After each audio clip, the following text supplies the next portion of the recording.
Va ora in onda Zoom, il drive time in mezzo ai fatti, con Antonino Danna.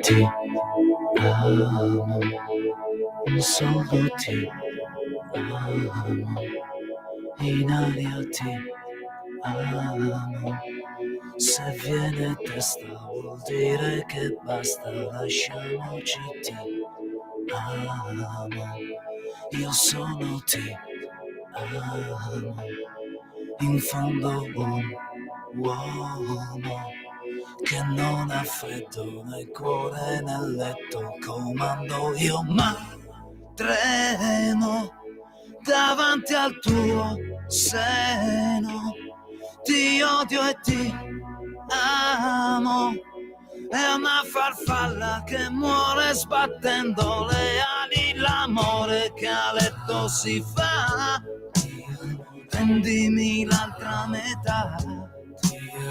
Oggi ritorno da lei, ti amo, primo maggio, su coraggio io ti amo e chiedo perdono, ricordi chi sono, apri la porta a un guerriero di carta igienica e dammi il tuo vino leggero che hai fatto quando non c'ero, e le lenzuola di lino, dammi il sonno di un bambino che sogna, cavalier si gira e un po' di lavoro, fammi abbracciare una donna che stira cantando e poi fatti un po' prendere in giro prima di fare l'amore,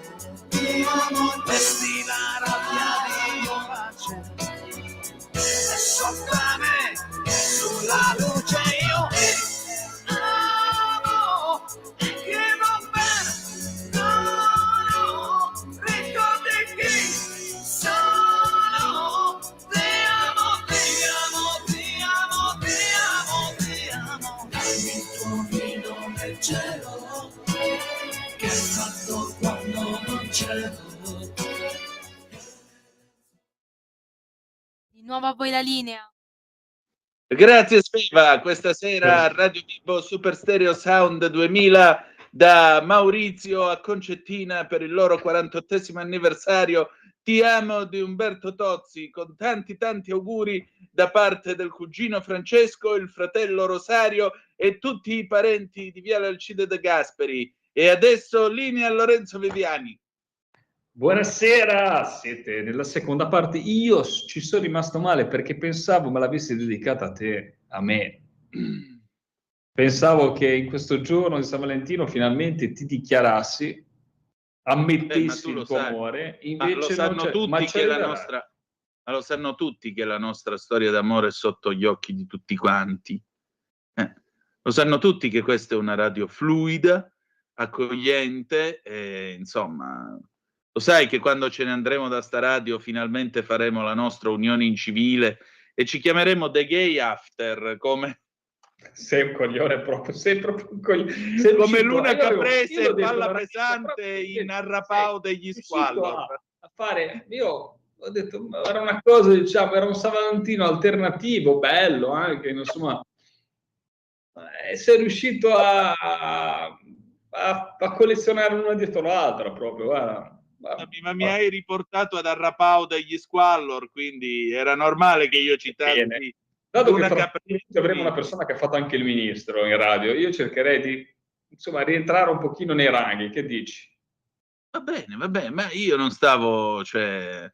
Io ti do là e tu ti fai tutta la scala, cioè, come ti do là e parti e vai. Arrapao. E vai. Arrapao. Allora, dicevo, caro Antonino, così tanto sì, mentre aspettiamo questo minuto per collegarci a Qui Parlamento, sì, che l'unica dimmi. volta che festeggiai San Valentino fu alle elementari, in cui Non regalai dire un come. cuore di cioccolato a una mia compagna delle elementari che naturalmente non corrispondeva al mio amore, quindi ero un amore di quelli dolorosi, di quelli da bambino che naturalmente da super bambino, magari anche un po' sfigatello, non veniva corrisposto. Quindi, insomma, forse è stato un trauma quello che mi ha fatto diventare un po' così controcorrente anche sul San Valentino. Potrebbe esserci qualcosa di più, qualcosa di più. Sveva, digli qualcosa tu, ti prego. Cosa posso dirvi? Io sono inclusiva, fate ciò che volete. No, stavo parlando del fatto che aveva regalato i Sveva. cioccolatini a una ragazzina che manco lo considerava, e quindi questo 2 di picche primigenio ha portato al trauma che odia San Valentino. Scusate, avevo perso questo piccolo pezzetto. Però comunque avevo perso Eh? questo piccolo pezzetto. Ecco, e voglio dire, insomma, Lorenzo, vedi, c'è una verità che devi imparare, ragazzo. Grazie. Nella vita può succedere di ricevere un 2 di picche, ma si sopravvive, te lo posso garantire, si può sopravvivere. Stai tranquillo, Lorenzo. Ascoltati i Servi della Gleba di Ellie e le storie tese e troverai delle grandi verità. Troverai delle grandi risposte. Esatto. Va bene, a parte le scope messe nel posto dove non batte il sole, che viene citato in Servi della Gleba. Come dei simbolici Big Jim. Bravo, bravissimo, bravissimo. Io proseguirei, andrei oltre, perché insomma io devo stare attento a quello. Quando iniziamo un discorso di te sappiamo già che finiamo male. Sì, appunto, anche perché sulla sola del licenziamento io di essere cacciato senza... No, ma anche per te, anche perché, diciamoci la verità, sia io che te, in varie volte della nostra vita, abbiamo fatto proprio come l'intro di Servi della Gleba, nella parte in cui dice: ma mi dispiace per lui che poveretto si fa delle idee, pam, pam, pam, pam, pam, perché siamo stati convinti che avessimo, insomma, quagliato la situazione conquistando il cuore dell'amata, che nel frattempo invece si sollazzava con tutt'altri, il famoso Fulvio Terzappi, appunto, su cui lei, che era bella dentro e sensibile, si avventava come un ciclone, e quindi, insomma, le possibilità oggettive non erano buone possibilità, da cui anche lo sfottò dei nostri cari amici. Ne voglio ricordare uno su tutti, Gianduia. Io tornavo dalla serata, lui mi guardava e con la sua parlata piemontese pigliava e diceva: e anche per questa sera non hai combinato niente. E adesso possiamo procedere, che questa è una trasmissione tutto sommato anche seria, visto che abbiamo la necessità di naturalmente procedere con il copione. Sveva, siamo pronti per il Qui Parlamento? Siamo pronti con la sigla, ma c'è bisogno Sveva, cambio, mi ricevi Sveva? Radio Libertà, mi ricevi? Mi avete sentita? Mi avete sentita?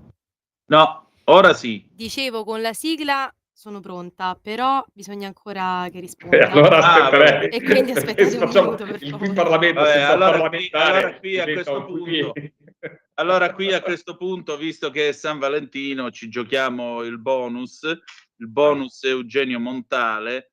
Quindi, parentesi, quest'anno sono i 50 anni del premio Nobel a Montale e i 100 anni di Ossi di Seppia, e quindi ti inviterò a Monterosso perché faremo una serie di iniziative proprio col parco letterario. Quindi, anzi, ma a me faremo farebbe una tanto puntata piacere, montaliana, guarda. perché riusciremo a coniugare il paesaggio, gli orti, le lame d'acqua, i limoni di Montale, li porteremo, diciamo, non solamente nelle parole, ma li porteremo, diciamo, faremo vedere i luoghi delle poesie di Montale. Insomma. Questa è una cosa che mi onora molto e mi fa molto piacere, perché io ho sempre pensato che Montale sia stato probabilmente il più grande poeta italiano del XX secolo, sicuramente il migliore, e comunque cioè, c'era veramente l'imbarazzo e la scelta tra lui, Quasimodo, Pasolini, anche se Pasolini aveva tutti quei suoi giri di parole, eccetera, eccetera, ma la poesia in cui c'è Belmondo che torna al volante della sua Alfa Romeo da Roma, da Fiumicino a Roma, è un'altra immagine dell'Italia del boom. Vabbè, lasciamo stare. Comunque, volete, ragazzi all'ascolto. Scusate se vi interrompo, quando volete abbiamo al telefono Massimo Garavaglia. Ah, allora la poesia la diciamo dopo. Va bene. Ok, sigla, Ecco la qui sigla. Parlamento. Qui Parlamento. Allora, io ho il piacere di avere stasera l'onorevole Massimo Garavaglia, che ringrazio del suo tempo e della sua disponibilità. Bentornato e ben trovato. Grazie a voi, buona serata. E allora, questa proposta di rottamazione cartelle, ce lo fanno sto regalo di San Valentino? Ce lo fate? Penso proprio di sì, anche perché lo dovremo incardinare in commissione in Senato già settimana prossima, massimo settimana l'altra, e iniziare quindi i lavori. Questo è quello che abbiamo davanti come procedura e prospettiva. Faremo un ciclo di audizioni e poi entriamo nel merito del testo con l'obiettivo di chiudere abbastanza velocemente. Molto bene, quindi in sostanza come funzionerà questa nuova rottamazione? Ma funzionerà come le precedenti, ma più semplice e più efficace.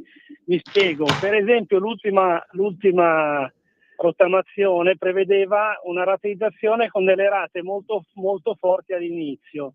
E per chi era in difficoltà di cassa, questo ha reso impossibile aderire.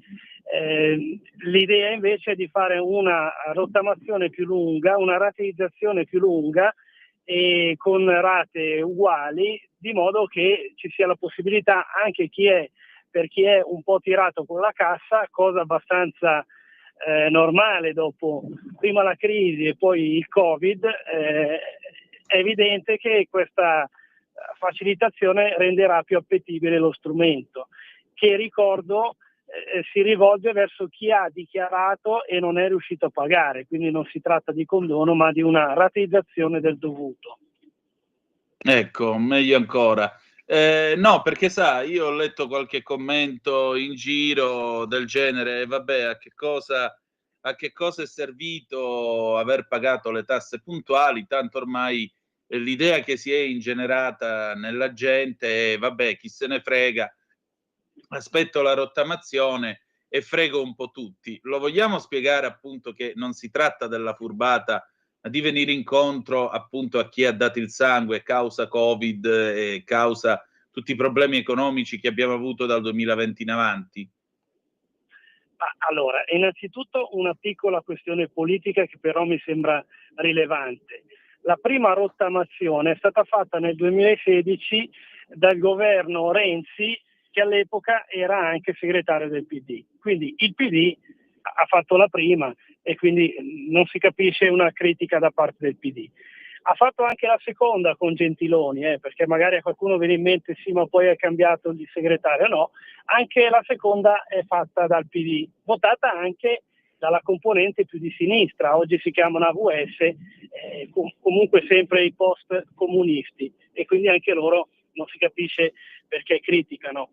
La terza rottamazione è stata fatta dal governo Conte. Nel governo Conte, come si sa, Conte 1 c'era la Lega e c'erano i 5 Stelle, quindi anche i 5 Stelle non si capisce perché possono criticare uno strumento che hanno fatto.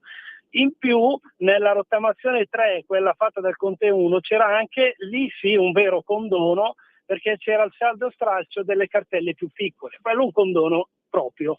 Quindi i 5 Stelle hanno votato in governo, in Parlamento, un condono.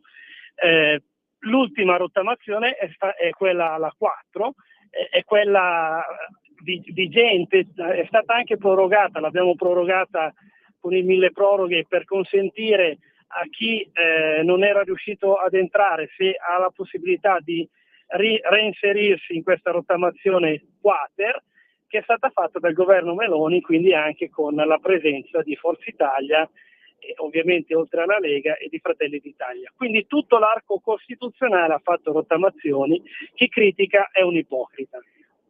Ecco, e mi sembra molto chiaro. Senta, quando sarà possibile avere questa rottamazione? Quando si potrà materialmente richiedere e quindi goderne dei benefici? Ma l'auspicio è di riuscire a chiudere in primavera e quindi per avere prima dell'estate il provvedimento pronto.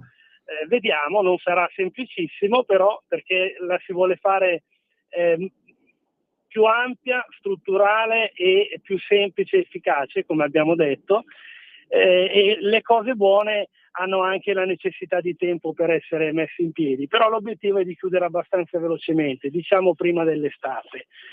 Ci poniamo questo obiettivo anche perché è una assoluta necessità. Sono tantissime le realtà in difficoltà. Ricordiamo che ci si rivolge a chi ha dichiarato e non è riuscito a pagare, quindi l'obiettivo è anche di distinguere fra chi è oggettivamente in difficoltà e chi invece fa il furbetto. Quella è un'altra questione. Senatore, io la ringrazio del suo tempo e della sua cortesia. C'è qui un amico che la vuole salutare, è Lorenzo Viviani. Saluti ministro, il vecchio ministro del turismo, quindi insomma me lo ricordo come ministro del turismo e quindi mi è rimasto impresso.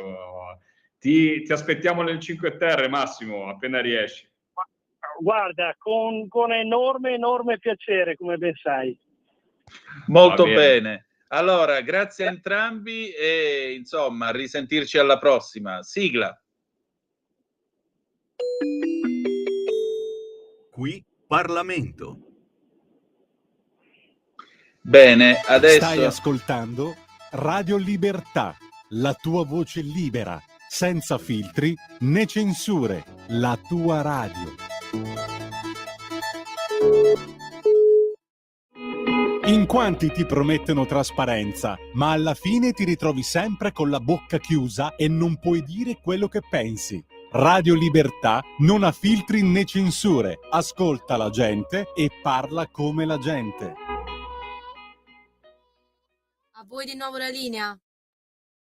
visto che avevo promesso la poesia, se Sveva ha trovato il sottofondo che le avevo chiesto, la reciterò, la voglio dedicare a tutte le nostre ascoltatrici, vista la giornata di San Valentino. Quindi anche alla nostra Sveva che con molta pazienza, come vedete, assiste ai nostri frizzi, lazzi, supercazzole e cacchini. Tra l'altro ieri ha eroicamente guidato quei mascalzoni dei Barbari Eleganti, hanno fatto una bella trasmissione sanremese, bravi, vi ho seguiti dall'inizio alla fine. Quando sei pronta, dammi il via che io vado. Antonino, intanto grazie mille e sono pronta. Allora vai col sottofondo che io parto.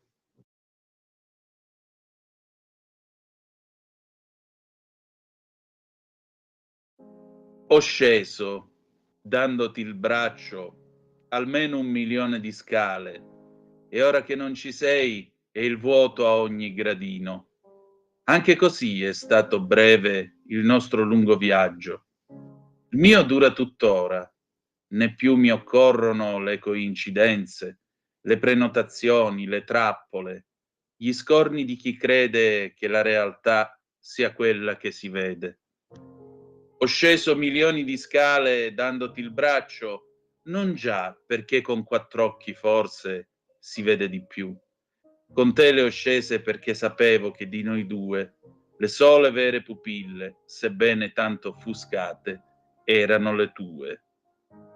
Vi abbiamo letto Eugenio Montale, ho sceso dandoti il braccio, almeno 1 milione di scale, dalla raccolta Xenia 2, poi inserita in quella satura 1967-1972. E che dire, dopo questo io posso dire solo una cosa: io amo Antonino Danna, io amo il giorno di San Valentino, dichiaro il mio amore, io amo Antonino Danna. E non ci lasceremo mai. Va bene, ci rivediamo il prossimo venerdì. Ciao Sveva, ciao Antonino, ciao a voi radioascoltatori che ci seguite con estrema pazienza. Al prossimo venerdì, ciao! Avete sentito che bel coro di cani che è andato in onda? Cavolo, vabbè. Sveva, come sono andato? Benissimo e grazie mille, veramente, veramente un bel momento. Prego, enchanté. 340-670-9659 per le vostre zappe o WhatsApp, oppure 0292947222 quando lo dirò io, per le vostre telefonate. Allora, adesso io vi porto niente po' di meno che da Gianandrea Gaiani, il direttore e fondatore di analisidifesa.it. Passiamo, ahimè, dall'amore alla guerra, ma speriamo che la guerra finisca presto, sì, abbiamo tutto il tempo. E insomma, come siamo messi? Siamo messi che, ahimè, diciamo così, il problema è che, come sapete, c'è l'Europa che davanti alla proposta di mediazione, o meglio, davanti alla mediazione tra Russia e Stati Uniti d'America, l'Ucraina sta a guardare, ne verrà ovviamente e ne farà comunque parte, l'Europa non tocca palla e naturalmente c'è il problema delle terre rare. Gianandrea Gaiani lo ha affrontato nei giorni scorsi con un intervento su la nuova bussola quotidiana e con me si è lasciato, diciamo così, andare ad una serie di considerazioni. Adesso un breve jingle e poi rientriamo direttamente con il faccia a faccia con Gianandrea Gaiani, il direttore e fondatore di analisidifesa.it. A tra poco. Giovedì 20 febbraio torna il World Radio Day, l'evento radiofonico più grande d'Italia organizzato da Radio Speaker. Una giornata gratuita e aperta a tutti per festeggiare il mezzo più amato di sempre, la radio. Potrai fare networking, ispirarti e formarti con i professionisti del settore e le più grandi star della radio italiana. Giovedì 20 febbraio ti aspettiamo al Talent Garden Calabiana di Milano per il World Radio Day. Non fartelo raccontare, ottieni subito il tuo pass gratuito su worldradioday.it. Un nuovo modo per sostenere la tua radio. Visita radiolibertà.net. Ti basta un click e potrai versare il tuo contributo volontario direttamente online. Potrai donare con ogni tipo di carta di credito, anche prepagata. Ti aspettiamo online su radiolibertà.net. Sostieni la tua radio con il tuo contributo volontario. Radio Libertà. La tua radio. Diamo voce alla nostra gente. La linea, Antonino. Benissimo, noi siamo pronti per portarvi appunto in Ucraina, per raccontarvi questa trattativa tra Russia e Stati Uniti d'America, ma soprattutto il grande mistero delle terre rare. A cosa servono queste terre rare? Servono a fare i microchip, i telefonini che avete tra le mani, anche per gli elaboratori, computer e così via. E naturalmente sono strategici perché i microprocessori servono per tutti i prodotti dell'informatica, che non sono soltanto civili, ma anche e soprattutto tecnologia militare. E c'è molto altro da ascoltare in questa nostra intervista. Sveva, quando vuoi, vai pure. E allora, questa sera io ho il piacere di ritrovare un valente collega, oltre che un amico, è Gianandrea Gaiani, il fondatore e direttore di analisidifesa.it, che ringrazio come sempre per la cortesia e per il suo tempo. Ben trovato, Gianandrea. Grazie mille, buonasera a voi. Senti, io ho letto questo tuo pezzo pubblicato sulla bussola quotidiana ucraina. Cosa c'è dietro l'offerta delle terre rare a Trump? E insomma, qui addirittura Trump parla di milioni di dollari di terre rare in cambio di tutto l'aiuto che è stato dato a livello militare dagli Stati Uniti all'Ucraina, e poi però questo a Zelensky dà anche agio per chiedere in fondo la protezione americana o comunque una mano americana nelle trattative con la Russia, anche se mi pare di capire che Trump sarà disponibile fino a un certo punto, visto che ha detto che l'Ucraina tutto sommato in futuro potrebbe tornare a essere russa. Che cosa sta succedendo? Tu come la vedi? Sì, almeno una parte dell'Ucraina, ma io penso che gli Stati Uniti, Trump sta cercando di disimpegnare gli Stati Uniti da questa guerra, così come nel suo primo mandato disimpegnò gli Stati Uniti dalla guerra in Afghanistan. Io ricordo all'epoca, mentre Trump negoziava con i suoi uomini insieme ai talebani a Doha, in Qatar, e in Europa c'era forte sconcerto, perché era evidente che il ritiro americano avrebbe messo in difficoltà anche i contingenti militari europei che erano in Afghanistan e che non sarebbero stati in grado da soli di sostenere il governo afghano, almeno questa fu la valutazione. Oggi si sta ricreando uno scenario simile. La trattativa sull'Ucraina pare evidente, la faranno russi e americani, non la faranno gli ucraini, non la faranno gli europei, che come più volte abbiamo detto anche nel tuo programma, rischiano di restare col cerino in mano. L'Ucraina da ricostruire è una crociata contro la Russia abortita da un Trump che si scopre oggi, come potevamo immaginare, un uomo d'affari che gestisse da presidente alla Casa Bianca nel nome degli interessi americani. E infatti Trump cosa dice? Intanto trasforma, con la sua affermazione sulle terre rare, sulle risorse minerarie ucraine, lui trasforma la guerra dell'America al fianco dell'Ucraina da crociata per la libertà della democrazia, del mondo libero contro l'autocrazia, contro la tirannia, aggressore, aggredito, la trasforma in un affare, in un business. Noi vi abbiamo dato, poi Trump non si capisce bene spesso, se io mi chiedo a volte se abbia uno staff che lo supporta adeguato, perché ha parlato di 175 miliardi di dollari di aiuti americani, poi ha detto che erano 200, poi 300, poi fra i 300 e i 350 per dire l'Europa gliene ha dati solo 100, l'Ucraina, quindi gli europei in fondo tra le righe il messaggio è non contano nulla. In realtà l'obiettivo di Trump è dire quindi per rientrare delle spese delle spese sostenute dal contribuente americano per alimentare la guerra degli ucraini in questi 3 anni ci dovete dare 500 miliardi di risorse minerarie, terre rare e altro. Zelensky d'altra parte cosa deve dire? È in grado di negoziare con Trump, ha appena detto che ha bisogno della protezione americana anche per il futuro e quindi dice di sì, anche se almeno il 40% di queste risorse minerarie ucraine sono oggi in territori controllati dai russi.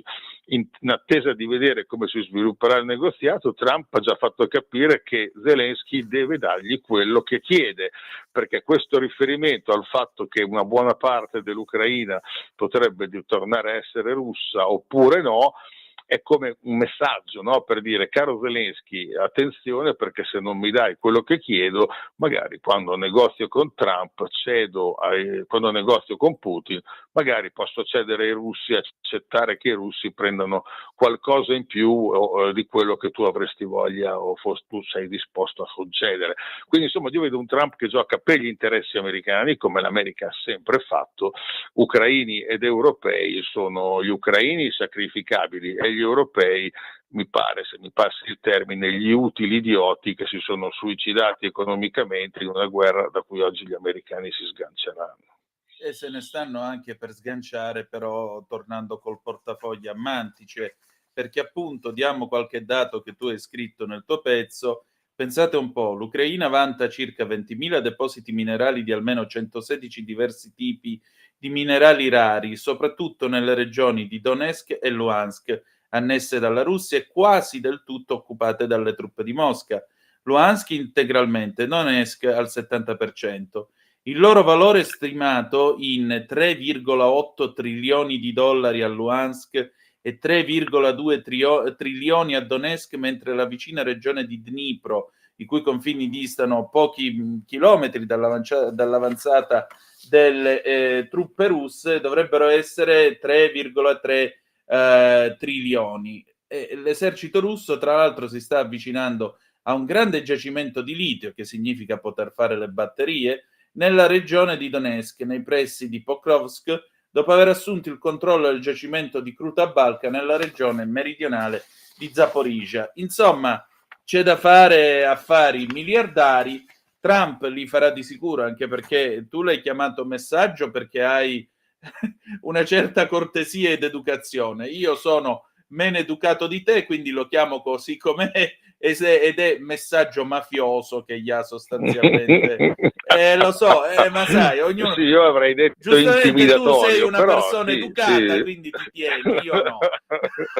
Ok. Però il Va concetto bene, è quello, però appunto. il concetto è quello. È un Sì, messaggio mafioso assolutamente. molto chiaro, insomma, attento a come ti muovi, perché se poco poco fai il cretino, io ti lascio nelle braccia di Putin, dopodiché buona fortuna. E ne ha Però vedi, è bisogno. un po' lo stile. È un po' lo Sì, stile di Trump, no?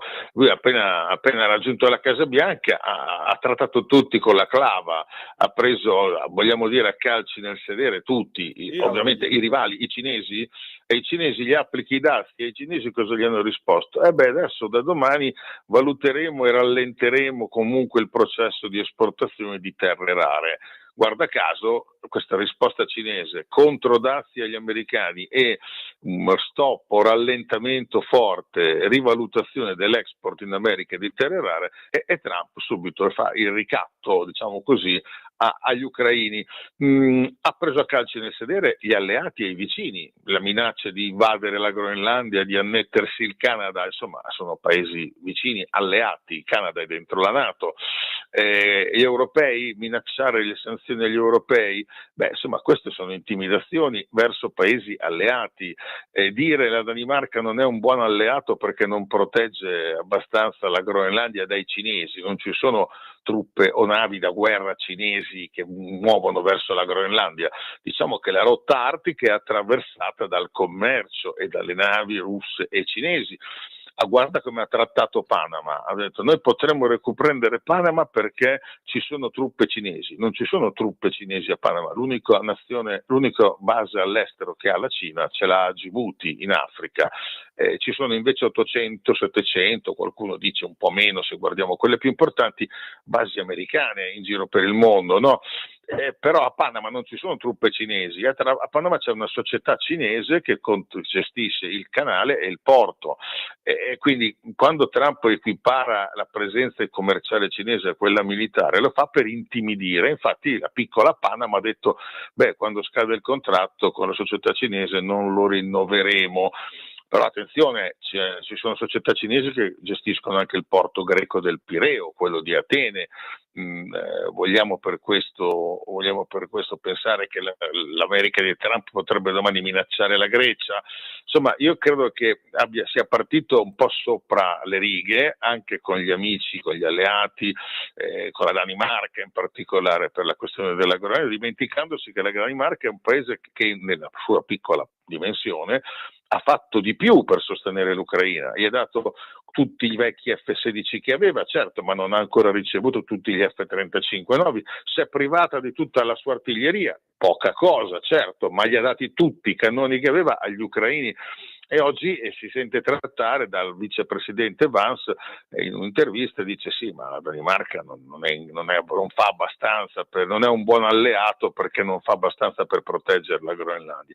Insomma, io vedo un'operazione sopra le righe di questo Trump che con i paesi europei rischia poi il cortocircuito, perché ovviamente l'Europa si è sacrificata con Biden per sostenere la causa ucraina, pagando un prezzo altissimo.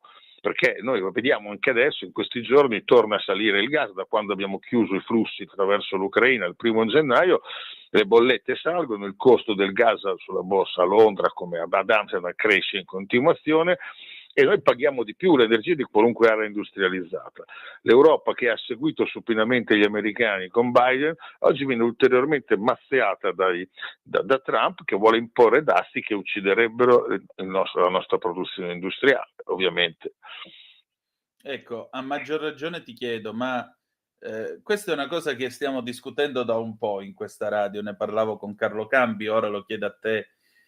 Ma secondo te l'Italia in questo momento carte da giocarsi in Europa per quanto riguarda il rapporto con l'America ne ha oppure no? Perché se ci pensi, Scholz è un morto politico che cammina.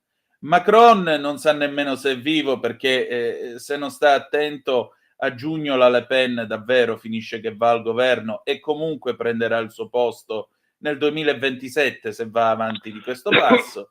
Per cui sto buon rapporto che la Meloni ha costruito con Trump in che cosa ci può giovare da un punto di vista geopolitico? Visto che lui, tra l'altro, ci chiede di comprare le sue armi. Ma noi le fabbrichiamo pure in Italia le armi. Allora, una delle pretese che Trump ha verso l'Europa è che noi continuiamo a comprare sempre di più gas liquefatto americano, che ci costa 5 volte quello che compravamo dai russi attraverso il tubo, cioè il gasdotto. Sì. Quindi Trump vuole che economicamente ci impicchiamo, cioè noi sul piano industriale manteniamo dei costi energetici così alti da rendere i nostri prodotti non più competitivi sul mercato, perché se ti costa troppo produrre qualunque cosa, sul mercato si impongono quei paesi che riescono a produrre a basso prezzo. L'Europa per anni ha potuto esportare moltissimo, la Germania ma anche noi, perché le due potenze manifatturiere in Europa, le principali, sono Germania e Italia, grazie al fatto che avevamo energia a prezzo contenuto che ci permetteva di produrre prodotti di alta qualità e di imporci sui mercati.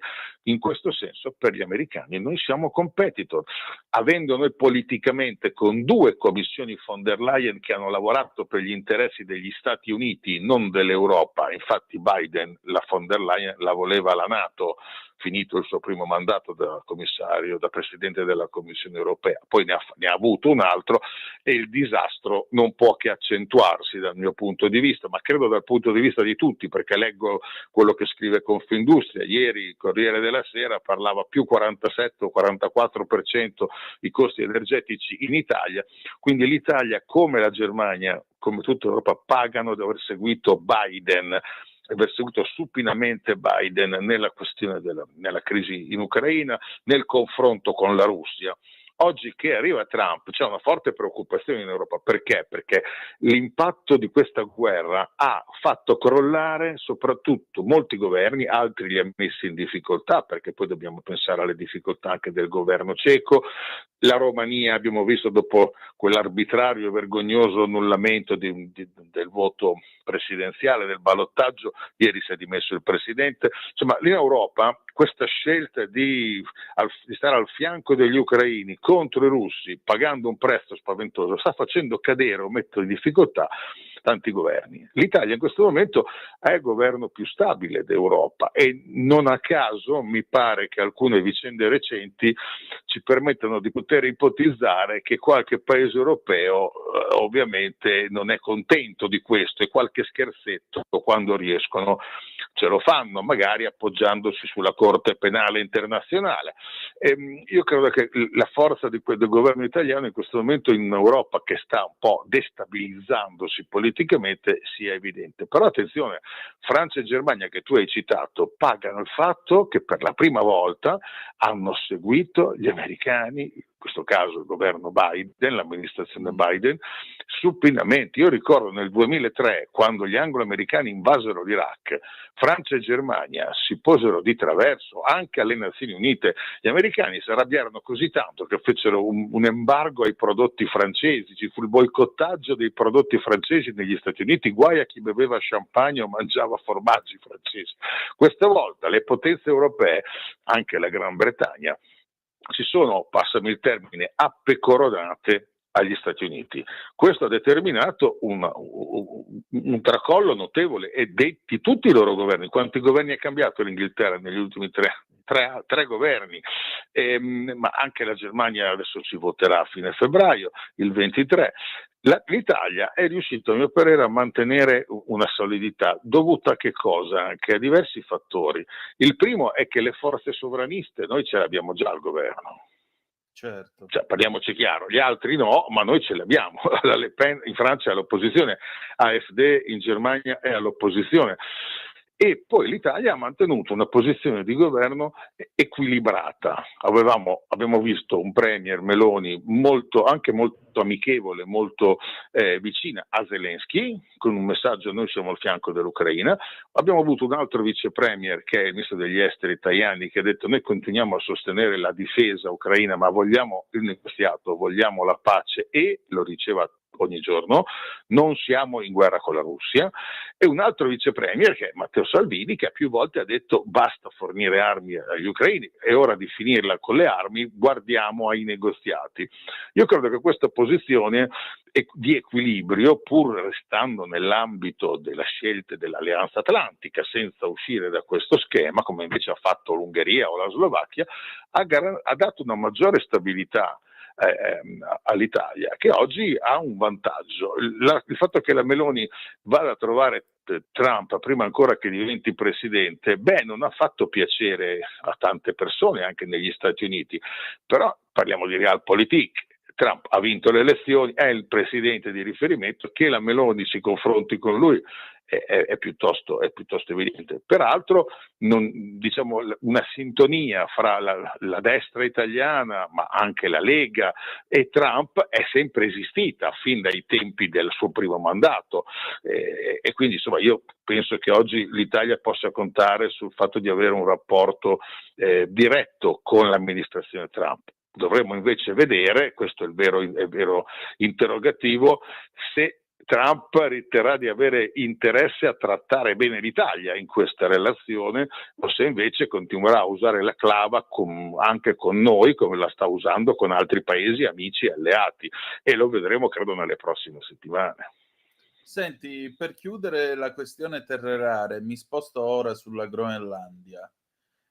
Quanto c'è di credibile e quanto invece otterrà Trump con la storia di annettere la Groenlandia? Perché il governo locale comunque ha detto facciamo un bel referendum per l'indipendenza e poi decidiamo noi con chi trattare, il che vuol dire che i soldi piacciono a tutti. Sì, però attenzione, i soldi piacciono a tutti, però se la Groenlandia diventa indipendente, visto che ha neanche 60.000 abitanti, di cui 5-6.000 sono danesi e gli altri sono inuit, sono della popolazione locale, se diventa indipendente perde il ricco, robusto, abbondante welfare che la Danimarca continua a garantire a quest'isola gigantesca abitata da 4 gatti. A quel punto bisogna autogestirsi veramente, è un paese difficile che ha dei costi altissimi, il turismo non riesce a sfondare perché al di là delle condizioni climatiche ha dei costi molto alti, andare in Groenlandia, fare le vacanze in Groenlandia ha dei costi molto alti. Allora attenzione, perché se invece la conclusione è farsi rientrare sotto il controllo degli Stati Uniti, questo può dare qualche vantaggio economico probabilmente. Io penso che la Groenlandia non abbia bisogno di diventare una parte degli Stati Uniti per dare delle concessioni minerarie a società europee o statunitensi o cinesi, ecco, a sua scelta ovviamente.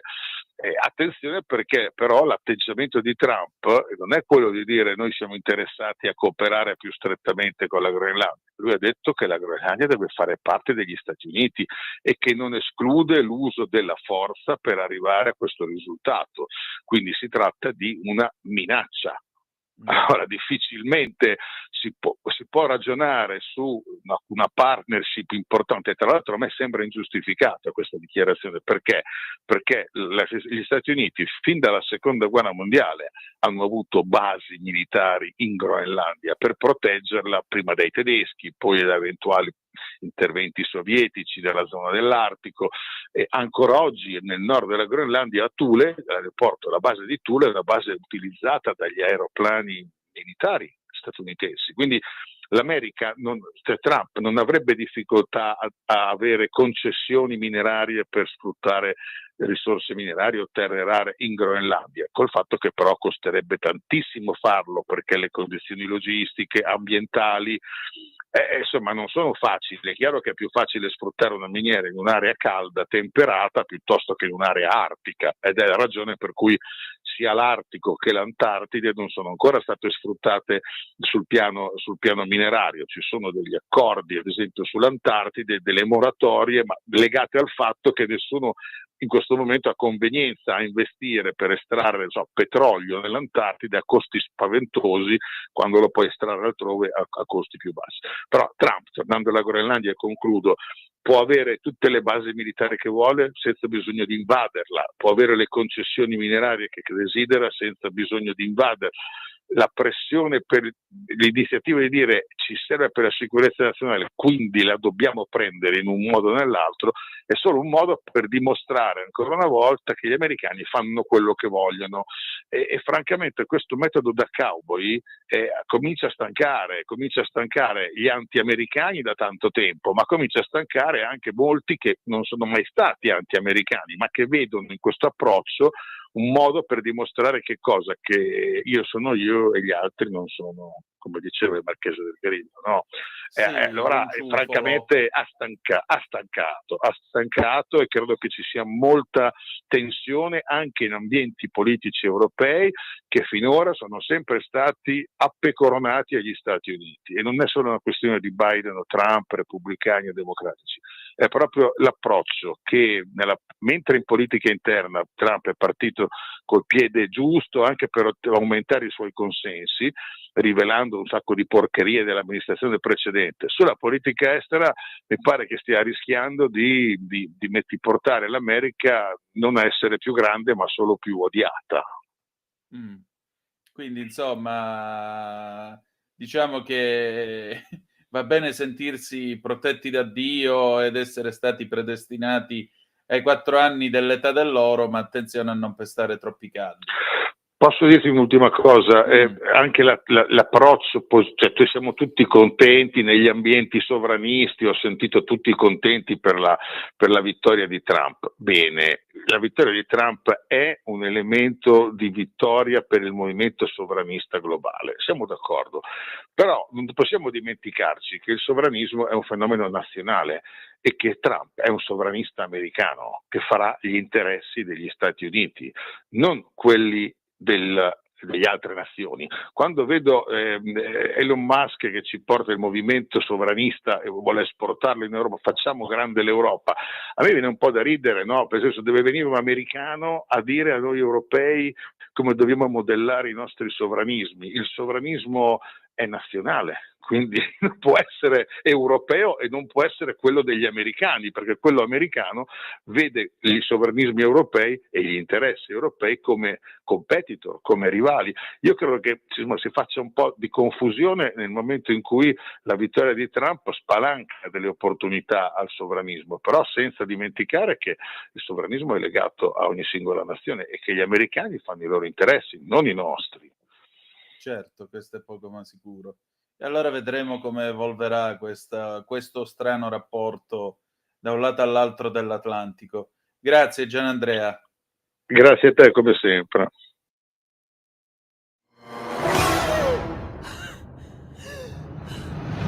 Pensa a respirare. Ora abbandonati. Che cosa vedi? Luce, oscurità, l'equilibrio. È tanto più grande. È stato un risveglio. Hai sentito? Conosco una sola verità.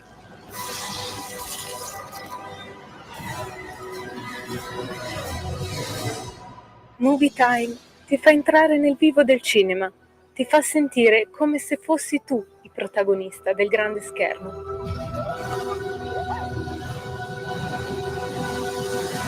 Ogni sabato dalle ore 16.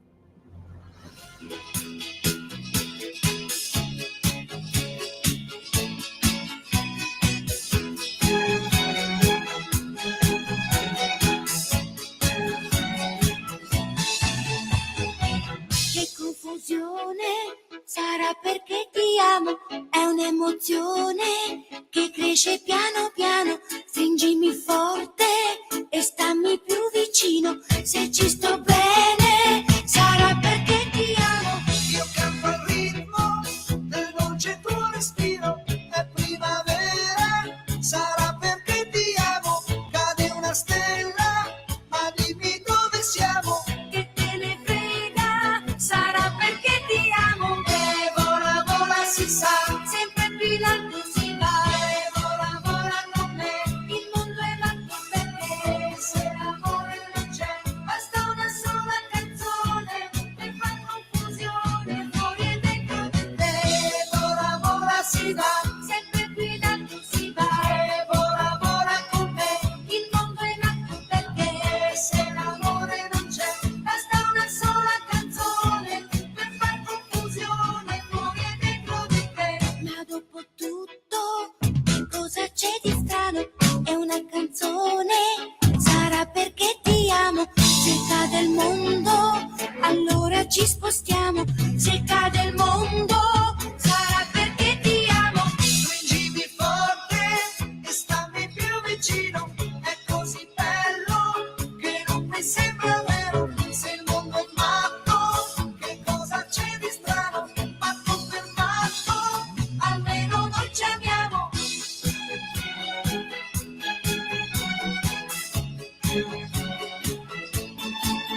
L'anno era il 1981 e naturalmente questi erano i ricchi e poveri con Sarà perché ti amo. D'altronde oggi la programmazione della colonna sonora di questa trasmissione non può che essere adeguata alla situazione. Insomma, scherzando e ridendo, siamo a diciamo ancora 41 minuti dal traguardo di questa dannatona odierna di San Valentino. Insomma, cerchiamo di fare del nostro meglio e tra poco dovremmo, se il telefono ci aiuterà, dovremmo trovarci in contatto con il buon Ale Musella, il quale stasera ci parlerà di un tema interessante. Sapete, dicono gli americani sex sells, il sesso vende. C'era un tempo in cui la bellona di turno si improvvisava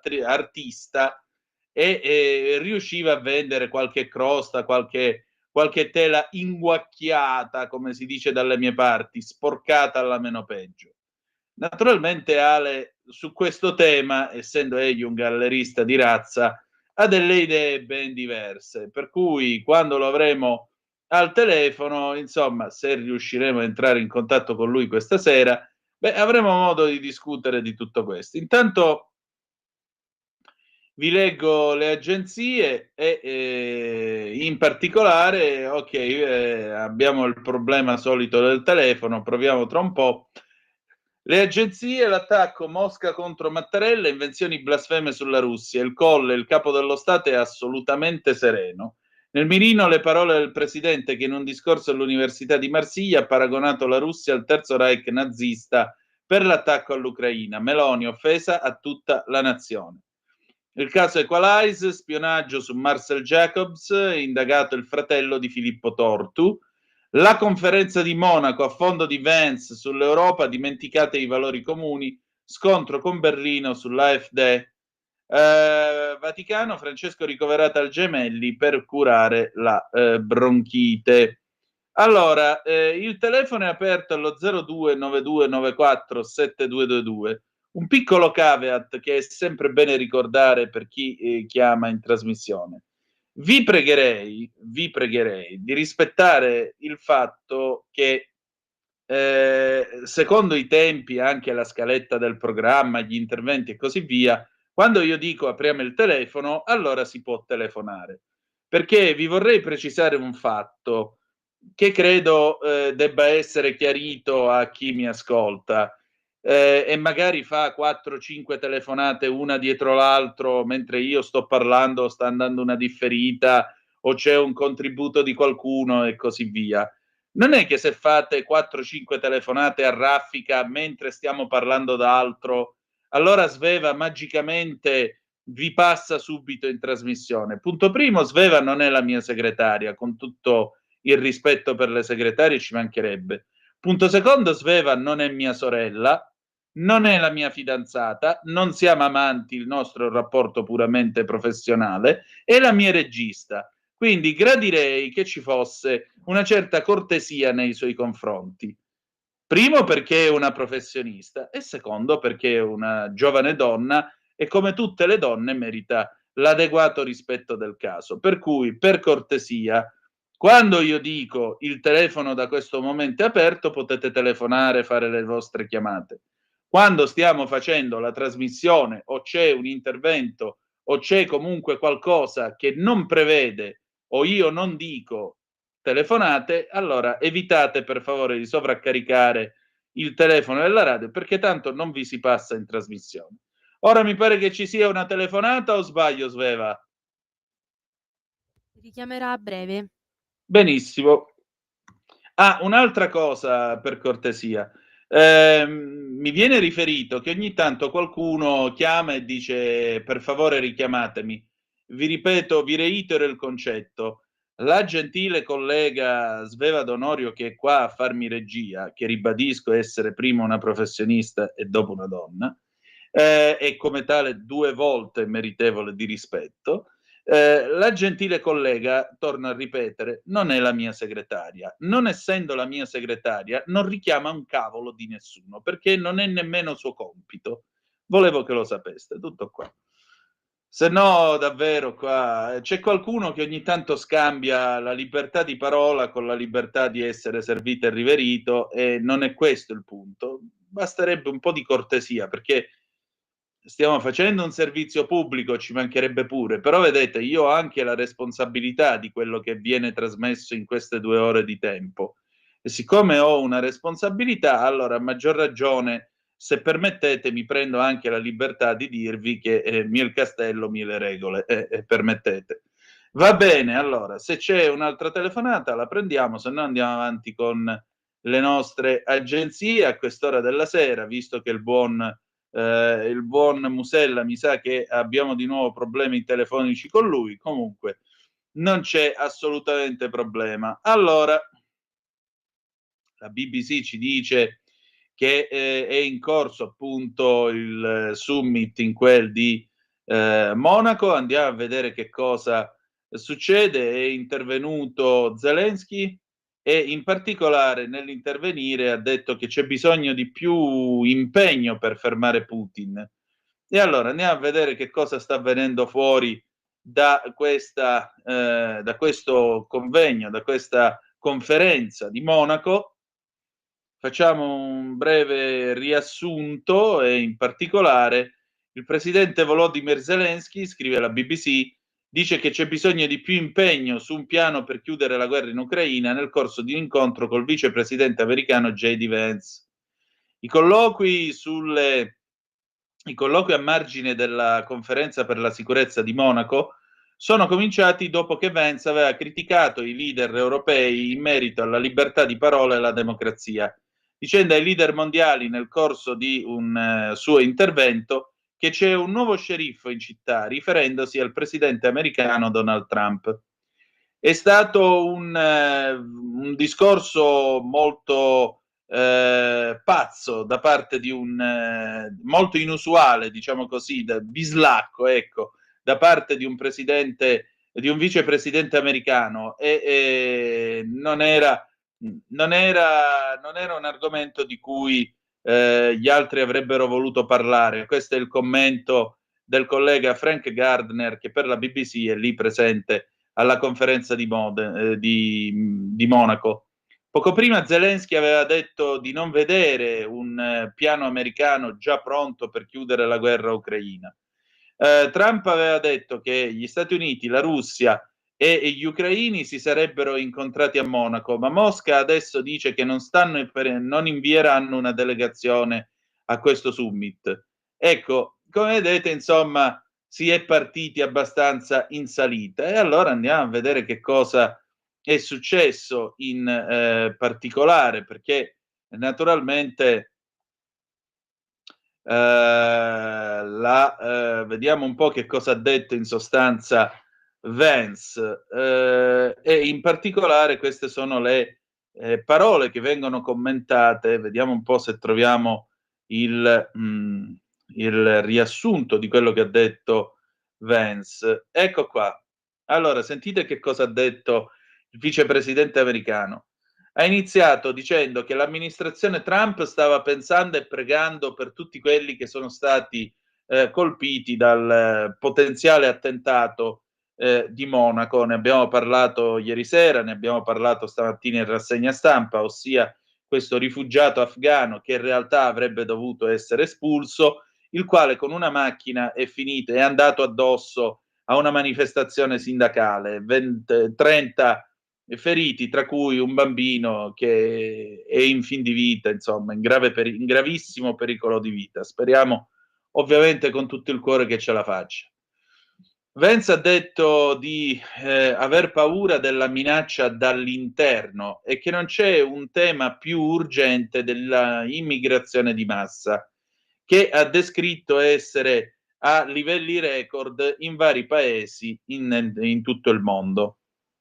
Ha anche detto di temere che ci sia una sorta di cancellazione dei valori fondamentali, come ad esempio la libertà di parola, in Europa e nel Regno Unito, chiedendo a tutti i paesi di vivere e di rispettare i valori democratici. A proposito delle spese in tema di difesa, che ha detto sarà tema che verrà discusso a lungo nel corso della conferenza, Vance ha sottolineato che i paesi europei devono giocare un ruolo più grande nel futuro del continente, ma ha anche detto che sta diventando meno chiaro da chi l'Europa oggi si stia difendendo.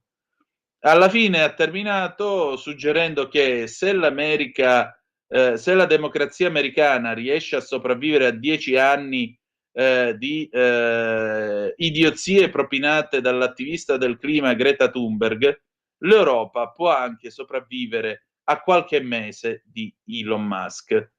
Quindi a qualche mese di critiche, ovviamente, di Elon Musk. Dice: abbiamo sopportato 10 anni di critiche da parte di Greta, potete sopportare qualche mese di critica da parte di Musk. Dopo aver fatto questo discorso che ha lasciato un po' di, come potremmo dire, un po' di disorientamento, perché addirittura c'è Oleksiy Goncharenko. Ve lo ricordate a Goncharenko, quello che mi tirò fuori il Kalashnikov? Cavolo, fa ridere, però è successo davvero, se io ci penso.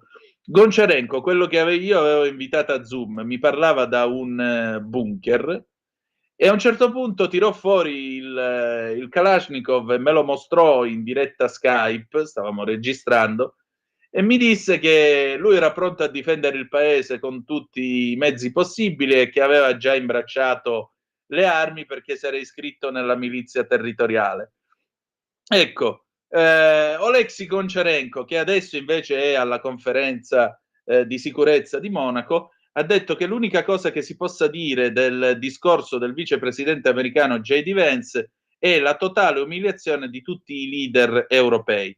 La gente presente in sala è completamente scioccata, scrive in un post su X, e in un altro aggiunge: per buona parte del discorso di Vance, i leader europei e i burocrati si sono guardati tra di loro e non c'è stato nemmeno un applauso.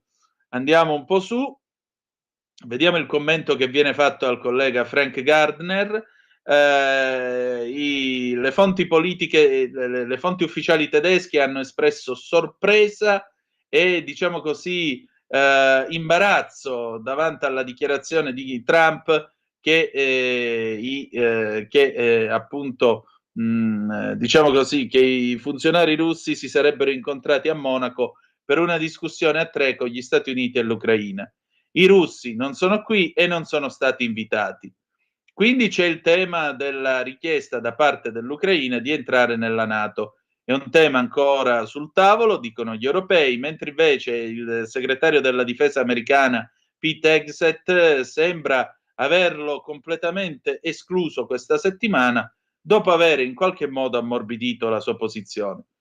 Ho chiesto, scrive il collega Gardner, ho chiesto a una importante figura europea qui presente se i colloqui di oggi abbiano prodotto una qualche chiarezza a proposito della posizione americana sull'Ucraina e se ci sarà un possibile, se ci possa essere un accordo per terminare la guerra da quelle parti.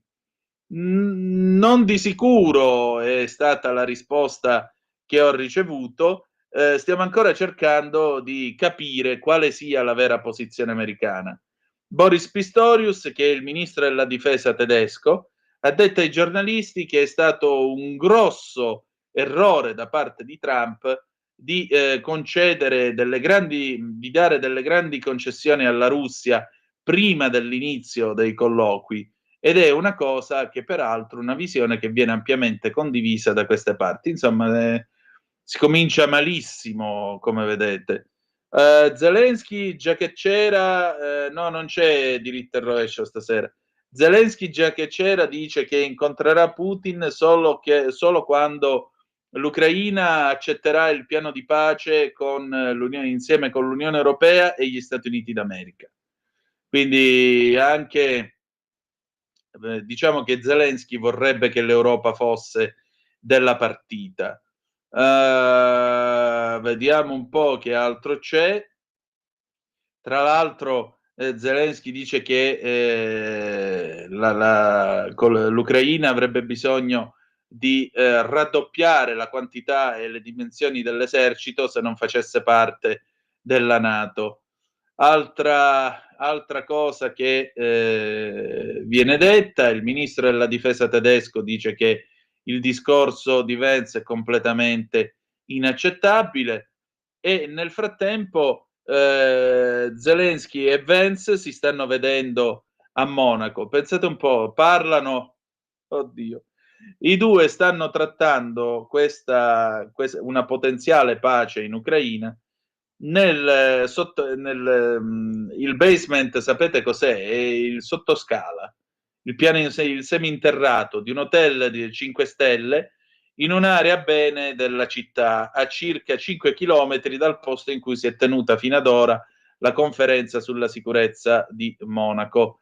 Dice, ancora non abbiamo saputo di quali temi stanno discutendo i due, ma ve lo faremo sapere al più presto. Ecco, e che cosa si sono detti, che cosa è venuto fuori? Bene, Vance si è limitato a dire che sostanzialmente è stata una conversazione fruttuosa tra lui e Zelensky e dice che gli Stati Uniti vogliono raggiungere una pace duratura e soprattutto che sia solida tra la Russia e l'Ucraina, ma non ha dettagliato come questo succederà. Invece Zelensky, che ha parlato dopo di lui, ha detto che sostanzialmente sì, riconosce di aver avuto una buona conversazione con Vance e questo è il nostro primo incontro, non certo l'ultimo. A dirla tutta, quello che dovremmo fare è parlarci molto di più, lavorare insieme molto di più e preparare il piano, soprattutto capire come fermare Putin e come chiudere la guerra. Inoltre aggiunge che l'Ucraina vuole la pace di tutto cuore, ma ha bisogno di concrete garanzie di sicurezza e dice anche di essere grato per il supporto americano. Insomma, questo è quello che sta succedendo a Monaco e da un lato viene fuori il carattere di Vance che insomma gliele ha cantate abbastanza chiare. Addirittura la TV russa Rossiya 1 ha elogiato le parole di Vance dicendo che è stato molto bello ascoltare il discorso molto forte di Vance e in particolare, diciamo così, è stata una sorta di fustigazione pubblica, non la posso definire in altro modo. È stato anche bello guardare le facce di quelli che li stavano ascoltando. Osserva la corrispondente russa presente all'incontro, Asia Yemelyanova, peraltro divertendosi nel sottolineare questa cosa. E in particolare lei sottolinea le parole di Vance, cioè il fatto di essere preoccupato della minaccia dall'interno piuttosto che dell'interferenza russa o cinese in Europa. Insomma, come vedete, la storia ci sta passando davanti agli occhi, la speranza è che ci sia alla fine questo accordo, è molto probabile, insomma, che come stamattina leggevamo anche su Italia Oggi, alla fine se Zelensky dovesse avere delle garanzie effettive, delle garanzie sicure, diciamo così, da parte degli americani, probabilmente si arriverà quantomeno a un cessate il fuoco. Certo è significativo che i russi stiano snobbando questa conferenza e nei fatti nello snobbare questa conferenza in un certo senso si stanno comportando da vincitori di questa guerra. Non è una guerra che finisce, diciamo così, in parità, è una guerra che ovviamente loro vogliono sottolineare o vogliono passare come i vincitori ufficiali della contesa. Allora, andiamo avanti con la nostra rassegna, diamo un'occhiata appunto a questo scontro, insomma, a queste critiche da parte dei russi contro il Presidente della Repubblica. Il telefono comunque è aperto, 029294 7222 se volete telefonare, anche perché abbiamo adesso un po' di tempo, almeno fino alle 19:45, dopodiché ci saluteremo con una canzone dei Grimm per questa sera, 1974, poi domani alle 9:35, se avrete voglia e se vi farà piacere, ci sarà il garage dell'Alfista col sottoscritto e se no ci ritroveremo con calma lunedì alle 18.05 trattabili sulle magiche onde di Radio Libertà.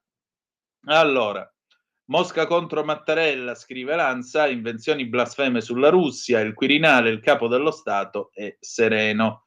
Sentite un po' cosa riferisce l'Ansa. La portavoce del Ministero degli Esteri russo, Maria Zakharova, ha condannato oggi come invenzioni blasfeme le parole del Presidente della Repubblica Sergio Mattarella, che in un discorso all'Università di Marsiglia la scorsa settimana aveva paragonato la Russia al Terzo Reich nazista per il suo attacco all'Ucraina. Lo riferisce la TASS. Dal Quirinale filtra la risposta del Capo dello Stato. Il Presidente Mattarella è assolutamente sereno, rimanda alla lettura del testo pronunciato a Marsiglia. Ecco qua. Torniamo a noi. Arriva a Mattarella la piena solidarietà della Premier Giorgia Meloni. Durante una lezione all'Università di Marsiglia, afferma Zakharova, Mattarella ha fatto paralleli storici oltraggiosi e palesemente falsi tra la Federazione Russa e, come ha detto, con la Germania nazista, chiedendo che venga tenuto in considerazione il fallimento della politica occidentale dell'appeasement degli anni 30 per la risoluzione della crisi ucraina. Poi, premettendo che una tale cosa non può essere nemmeno pronunciata, la portavoce cita le parole del Presidente, secondo il quale le azioni della Russia in Ucraina sono di natura simile al progetto del Terzo Reich in Europa. È strano, prosegue Zakharova, sentire tali invenzioni blasfeme dal Presidente dell'Italia, un paese che conosce per esperienza diretta cos'è il fascismo. Soltanto lo conosce in modo diverso dal nostro paese. Il nostro paese è stato soggetto a un attacco mostruoso della Germania di Hitler. Il nostro paese non solo è riuscito a cacciare il nemico dal suo territorio, ma lo ha anche riportato indietro fino a casa, distruggendolo, e allo stesso tempo ha liberato l'Europa dal nazismo e dal fascismo. Cara Zakharova, un libro di storia anche per te. Anche noi abbiamo conosciuto l'invasione, l'occupazione, lo sfregio tedesco, e anche noi, perché sono venuti su gli alleati insieme con il ricostituito esercito italiano, abbiamo cacciato l'invasore tedesco dal territorio italiano. Torniamo a noi. La portavoce della diplomazia russa afferma inoltre che per qualche ragione Mattarella non ha ricordato da quale parte stava il suo paese durante la Seconda Guerra Mondiale e quale contributo vi ha dato. Non lo sapeva, non conosce bene la sua storia, non credo, aggiunge Zakharova. Secondo la portavoce, Mattarella dovrebbe pensare al fatto che oggi l'Italia, con altri paesi della NATO, sta pompando con moderne armi letali il regime terrorista neonazista di Kiev, sostenendo così in modo incondizionato il regime criminale in tutti i suoi crimini. Zakharova conclude affermando che le parole di Mattarella insultano la memoria non solo degli italiani che combatterono il fascismo durante la Seconda Guerra Mondiale e i loro discendenti sia in Russia sia in Italia, ma anche tutti coloro che conoscono la storia e non accettano queste analogie inammissibili e criminali. Gli insulti della portavoce del Ministero degli Esteri russo, che ha definito invenzioni blasfeme le parole del Presidente della Repubblica Sergio Mattarella, ha detto Meloni, offendono l'intera nazione italiana che il capo dello Stato rappresenta. Esprimo la mia piena solidarietà, così come quella dell'intero governo, al Presidente Mattarella, che da sempre sostiene con fermezza la condanna dell'aggressione perpetrata ai danni dell'Ucraina. Ecco quindi lo stralcio, diciamo così, l'intervento, un pezzo dell'intervento che ha portato a questa, come potremmo dire, a questa polemica da parte dei russi. Ecco qua, vediamo un po'. La storia non è determinata a ripetersi pedissequamente, ma dagli errori compiuti dagli uomini nella storia non si finisce mai di apprendere. La crisi economica mondiale del 29 scosse le basi dell'economia globale e alimentò una spirale di protezionismo, di misure unilaterali col progressivo erodersi delle alleanze. La libertà dei commerci è sempre stata un elemento di intesa e incontro. Molti stati non colsero la necessità di affrontare quella crisi in maniera coesa, adagiandosi invece su visioni ottocentesche, concentrandosi sulla dimensione domestica, al più contando sulle risorse di popoli asserviti d'oltremare. Fenomeni di carattere autoritario presero il sopravvento in alcuni paesi, attratti dalla favola che regimi dispotici e liberali fossero più efficaci nella tutela degli interessi nazionali. Il risultato fu l'accentuarsi di un clima di conflitto anziché di cooperazione, pur nella consapevolezza di dover affrontare e risolvere i problemi a una scala più ampia. Ma anziché cooperazione, a prevalere fu il criterio della dominazione e furono guerre di conquista. Fu questo il progetto del Terzo Reich in Europa. L'odierna aggressione russa all'Ucraina è di questa natura, cioè un progetto di dominazione e di aggressione. Questo è quello che ha detto Mattarella. Poi se alla Zakharova questo non dà piacere, amen, e ce ne faremo una ragione. Oggi assistiamo anche a fenomeni di protezionismo di ritorno. La Presidente della Commissione Europa a Davos pochi giorni fa ricordava che solo nel 2024 le barriere commerciali globali sono triplicate in valore. Crisi economica, protezionismo, bla bla bla, insomma, poi dopo va avanti parlando di tutte queste robe qua. Faccio presente che, il mondo politico naturalmente reagisce, c'è una dichiarazione del Presidente del Senato, Ignazio La Russa. Trovo inopportuno e fuori luogo le dichiarazioni rilasciate dalla portavoce del Ministero degli Esteri russo, Maria Zakharova. Al capo dello Stato Sergio Mattarella, custode dei valori della Repubblica e punto di riferimento della nazione, rinnovo la mia stima ed esprimo la vicinanza mia personale e del Senato. Solidarietà al Presidente della Repubblica Mattarella, anche dalla segretaria PD Eli Schlein. Adesso noi ce ne andiamo in pausa e ci ascoltiamo Raffaella Carrà, Luca, 1978, a tra poco.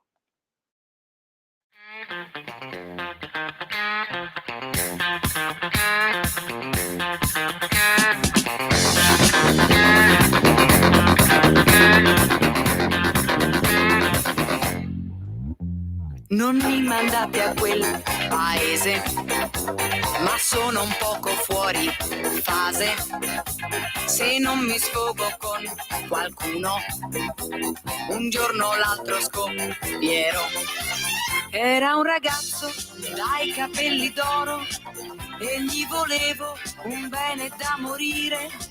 Io lo pensavo tutto il giorno intero, senza tradirlo neppure col pensiero. Ma un pomeriggio dalla mia finestra lo vidi insieme ad un ragazzo biondo. Chissà chi era, forse un vagabondo, ma da quel giorno non l'ho visto proprio più.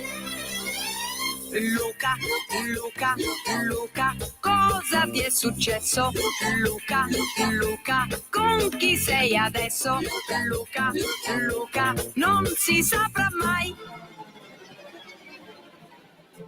Credevo di essere attraente, così mi ha detto tanta gente. O lui non ha capito niente, o c'è qualcosa che non va. Era un ragazzo dai capelli d'oro e gli volevo un bene da morire. Io lo pensavo tutto il giorno intero, senza tradirlo neppure col pensiero. Ma un pomeriggio dalla mia finestra lo vidi insieme ad un ragazzo biondo. Chissà chi era, forse un vagabondo, ma da quel giorno non l'ho visto proprio più. Luca, Luca, Luca, cosa ti è successo? Luca, Luca, con chi sei adesso? Luca, Luca, non si saprà mai. Luca, Luca, Luca, cosa ti è successo? Luca, Luca, con chi sei adesso? Luca, Luca, non si saprà mai. Eri un ragazzo dai capelli d'oro e ti volevo un bene da morire. Io ti pensavo tutto il giorno intero, senza tradirti neppure col pensiero. Ma un pomeriggio dalla mia finestra ti vidi insieme ad un ragazzo biondo. Chissà chi era, forse un vagabondo, e da quel giorno non ti ho visto proprio più. Luca, Luca, Luca, cosa ti è successo? Luca, con chi sei adesso? Luca, non lo saprò mai. Luca, cosa ti è successo? Luca, con chi sei adesso? Luca, non lo saprò mai. Antonino, a te la linea.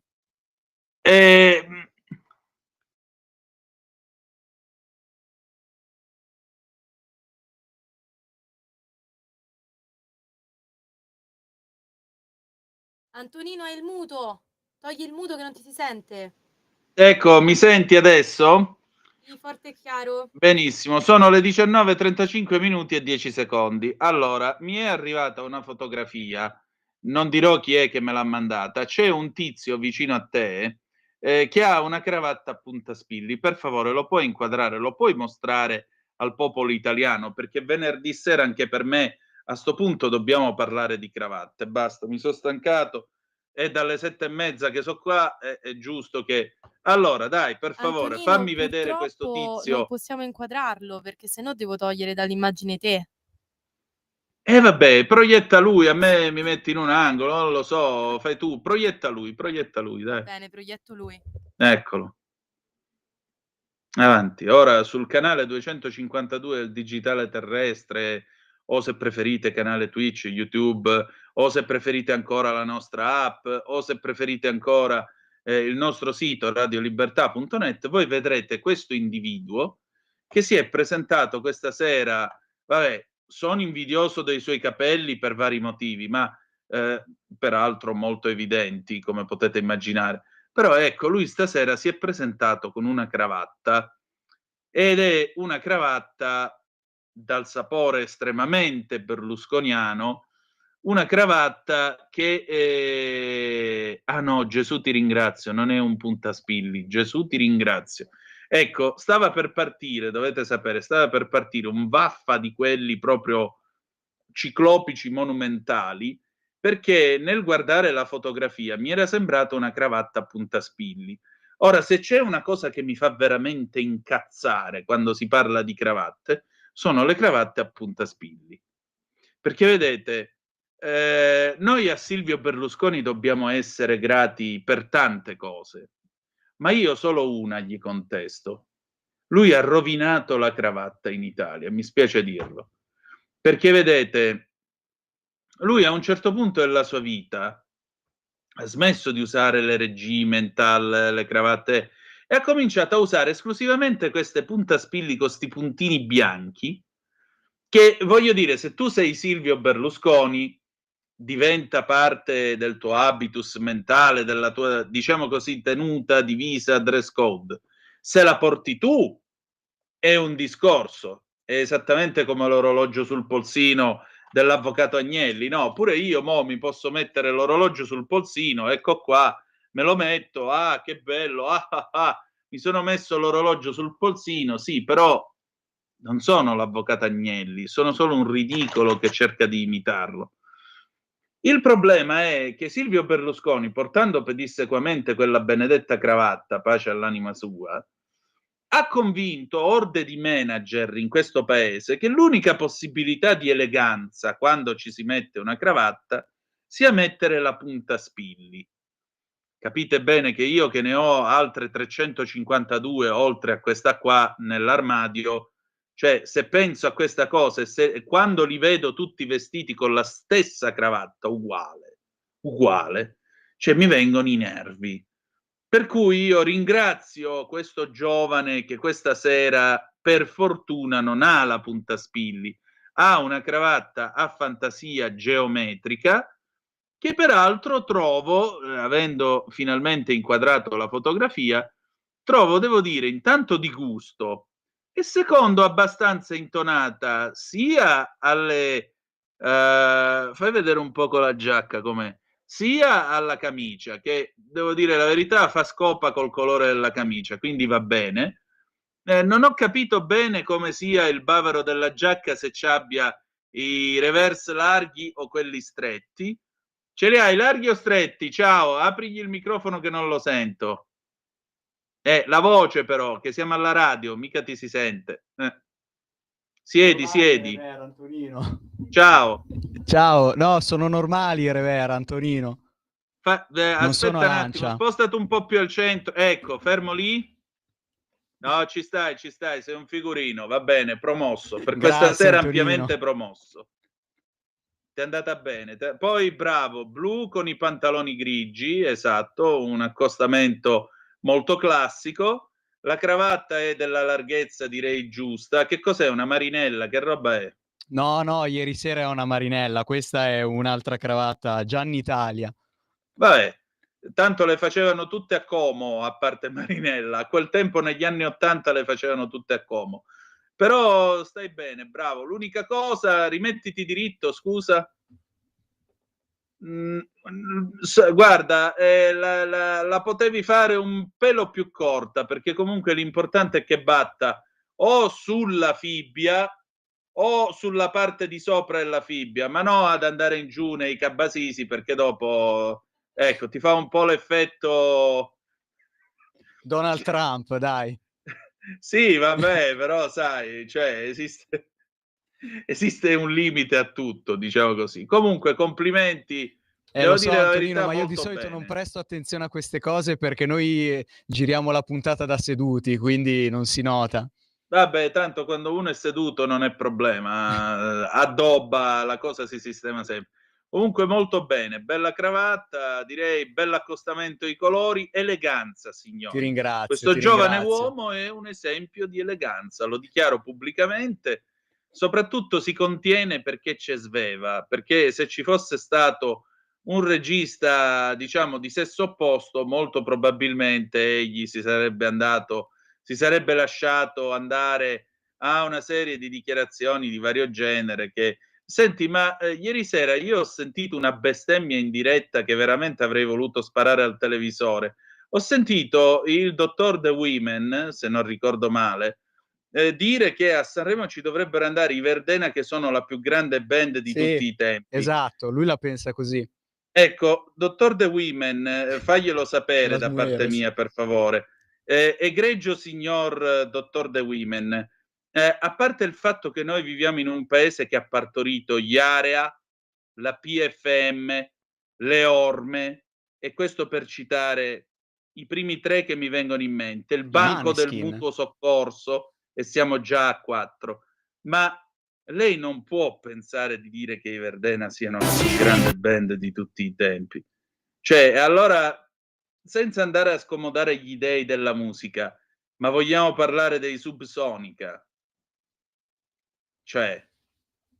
Guarda, Antonino, i Subsonica li ho visti dal vivo 3 anni fa insieme ai Blue Vertigo che si sono riuniti apposta. Tanta roba, tanta roba. Ecco, a proposito dei Blue Vertigo, potete dire che volete di Morgan, che è un personaggio, quello che volete, ma le canzoni dell'appartamento, se permettete, sono lezioni non soltanto di musica e buon gusto, ma anche di poesia italiana contemporanea. Perdonate. Dai, su. Sono d'accordo, sono d'accordo. Ho deciso di perdermi nel tempo e anche se sprofondo, lascio che sia com'è. Lascio che le cose mi portino altrove. Bellissimo, straordinario, veramente. C'è qualcosa di filosofico in tutto questo.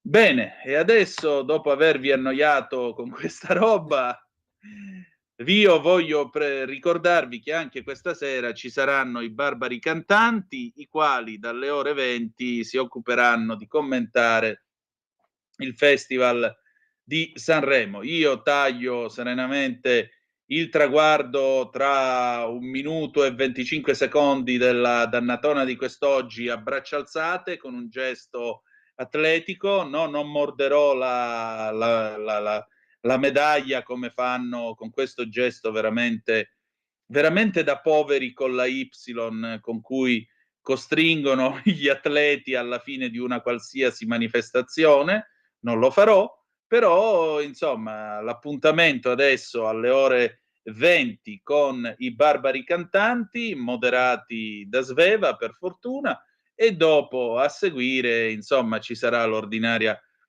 programmazione serale e notturna della radio, fino a quando domani avrete Pier Vittorio Scimia insieme con Matteo Desio che faranno la rassegna stampa del sabato. Poi ci sarà Giovanni Sallusti, come sempre, il nostro direttore responsabile, con Liberamente, e poi dopo di lui ci sarò io con il garage dell'Alfista. Abbiamo ancora 20 secondi, li impieghiamo per ribadire il nostro saluto e un buon San Valentino a tutti voi, un saluto alle nostre gentili ascoltatrici, a cui con molto piacere abbiamo dedicato il buon Montale questa sera. Ho sceso dandoti il braccio almeno 1 milione di scale, e con questo, ecco qua, sono le 19:45 in questo momento, taglio il traguardo a braccia alzate, grazie per essere stati con noi. Adesso i Grimm per questa sera, e ricordate che the best is yet to come, il meglio deve ancora venire. Vi ha parlato Antonino Danna, buonasera. Avete ascoltato Zoom, il drive time in mezzo ai fatti.